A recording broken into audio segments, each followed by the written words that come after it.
Sandeep physics classes में आपका स्वागत है। हमने इसके पहले पढ़ा था एम्पियर सर्किट लॉ, वो हमारा पार्ट 11 था। ये हमारा मैग्नेट का पार्ट 12 है। इस पार्ट्स में हम लोग पढ़ेंगे दो समांतर तार आर दूरी पर स्थित है, इसके एकांक लंबाई पर लगने वाले बल का मान ज्ञात करें। किसका मान ज्ञात करना है? बल, फोर्स। फोर्स का मान अप्लाई करने के लिए सबसे पहले दो समांतर तार लेने पड़ेंगे। कितने तार लेने पड़ेंगे? दो समांतर। तो सबसे पहले इसका स्ट्रक्चर लिख लेते हैं। माना कि, देख लीजिए, माना कि एल लंबाई का दो समांतर तार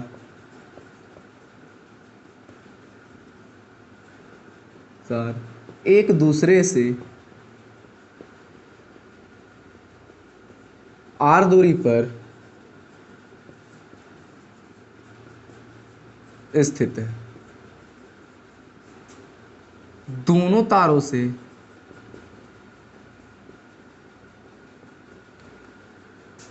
प्रवाहित धारा क्रमशः I1 और I2 है।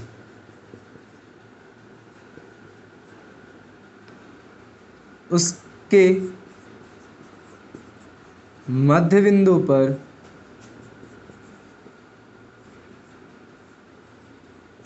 चुंबकीय क्षेत्र का मान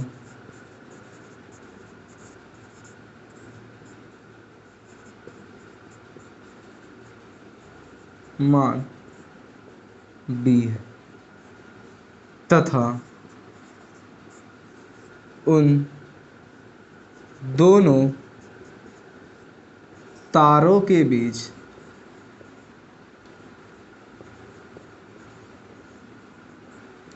F बल कार्य करता है। ठीक है, ये हमारा स्ट्रक्चर हो गया। उसके बाद देखिए इसका स्ट्रक्चर, इसका डायग्राम किस तरह बनाएंगे। तो डायग्राम बनाने के लिए आपको स्ट्रक्चर पे ध्यान देना। तो स्ट्रक्चर हमारा था, जिस तरह से हम लोग डायग्राम बनाएंगे। तो डायग्राम बनाने के लिए देखिए ध्यान से, सबसे पहले क्या लेना है? दो तार लेना है। क्या लेना है? दो तार। नहीं, पहले लंबाई का कितना तार लेंगे? दो तार। समांतर तार लेंगे समान दूरी पर। दोनों के बीच की दूरी कितनी है? आर मानेंगे। इसके मध्य बिंदु पर यहां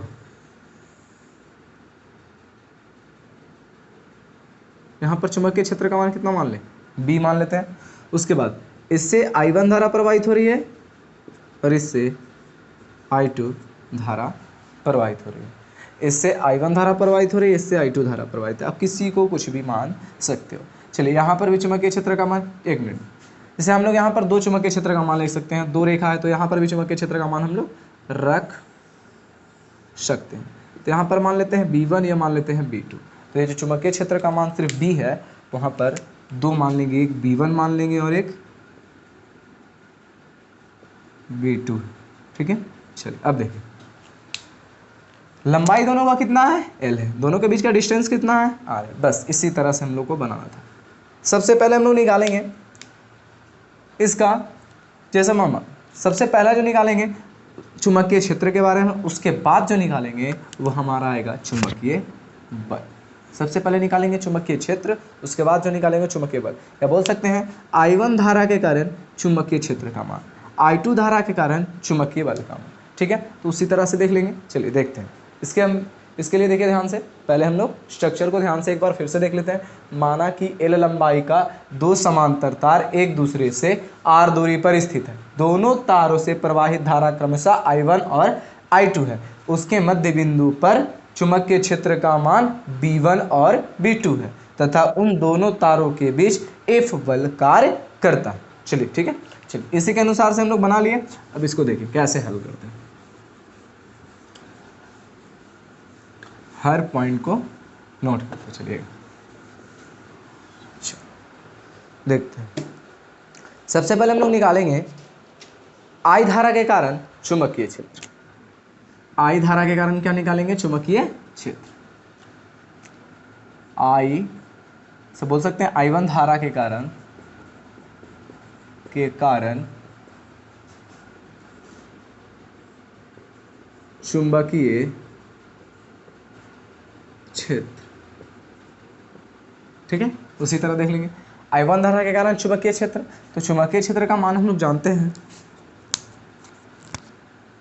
B इज इक्वल टू, या बोल सकते हैं B1 इज इक्वल टू, बोलिए जैसे देख B1 इज इक्वल टू, या बोल सकते हैं B इज इक्वल टू, या B1 बोल सकते हैं तो B1 भी मान लेते हैं, लेकिन डायरेक्ट हम लोग B को ही लेकर चलते हैं। B is equal to mu naught बटा 4 पाई इंटू, बोलिए म्यू नॉट बटा 4 पाई। हम लोग को सबसे पहले एक बात और ध्यान देना है, सबसे पहले जो जानने वाली बात है वो सबसे पहले ये है कि हमें B1 और B2 दो चुंबकीय क्षेत्र है, B1 और B2 दो चुंबकीय क्षेत्र है। सबसे पहले एक बात को ध्यान देना है कि यहाँ पर ज्ञात करना है चुंबकीय क्षेत्र है, यहाँ पर ज्ञात करना।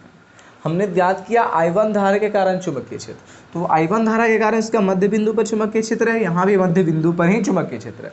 तो हम लोग किसी भी स्थान पर चुंबकीय क्षेत्र मानेंगे वो चुंबकीय क्षेत्र ही होगा। तो यहाँ से डायरेक्ट हम लोग B का भी मान निकाल सकते हैं। तो B is equal to mu naught बटा 4 पाई इंटू 2I बटा आर, म्यू नॉट बटा 4 पाई इंटू 2I बटा आर। कभी कभी आपको मिलेगा ये B1 का वैल्यू, तो B1 भी डाल देते हैं, कोई दिक्कत नहीं, सारे तरीके से देख लीजिए। उसके बाद नेक्स्ट स्टेप में चलेंगे हम लोग, I2 धारा के कारण, I2 धारा के कारण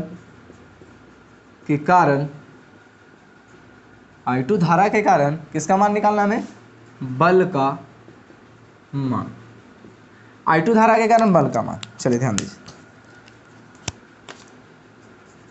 जो भी बल लगेगा B1 से कहाँ लगेगा, B2 की तरफ लगेगा। तो B1 इज इक्वल टू, बोल सकते हैं चुंबकीय क्षेत्र का फॉर्मूला होता है F बटा M। चूंकि हम लोग जानते हैं M is equal to I into L, M is equal to I into L। तो उसी तरह से हम लोग यहाँ पुट कर सकते हैं F इज इक्वल टू, बल का मान निकालना है, F is equal to B1 into M के जगह पर I इंटू L। चलिए अब इसको मान लेते हैं समीकरण फर्स्ट, तो लिख सकते हैं समीकरण 1 में B1 का मान देने पर, जैसे ही B1 का मान पुट करेंगे तो कुछ इस तरह से F is equal to B1 into I into L।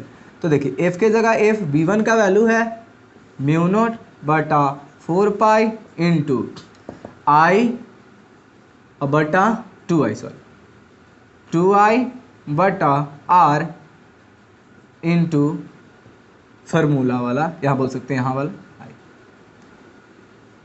तो क्या हो जाएगा, तो ध्यान दीजिएगा I, उसके बाद और कुछ है फार्मूला वाला I, और उसके बाद ये हमारा L भी हो जाएगा। तो कुछ इस तरह से आ जाएगा, समझ में आया। ये हमारा आ गया चुंबकीय बल का दो समांतर तारों के बीच लगने वाले चुंबकीय बल का मान, दो समांतर तारों के बीच लगने वाले चुंबकीय बल का मान।